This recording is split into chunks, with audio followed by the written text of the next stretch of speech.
Napawaw ang mga netizens sa alindog ng bagong kasal na si Mrs. Lovipo Blanco matapos niyang magpainit habang ito ay nasa beach. Literal na nagpainit ng katawan si Lovie dahil habang nasa dalampasigan ay may hawak siyang mug na tila nagkakape siya habang nakabilad sa araw. Caption nga ni Lovie sa kanyang Instagram post, kalakip ang kanyang mga larawan habang nakaposing sa dalampasigan, quote, "I call this Cafe Del Mar," unquote. Batay sa iba pang IG post ni Lovie ay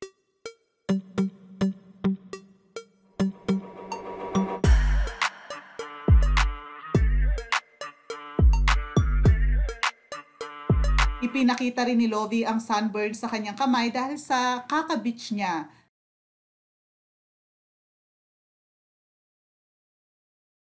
Patuloy na mapapanood si Lovie po sa hit teleseryeng FPJ's Batang Quiapo bilang si Mokang or Monique, kaya hindi totoo ang mga kumakalat na chikang chinutsugin na umano siya rito at titira na siya ng tuluyan sa ibang bansa upang makasama ang kanyang mister.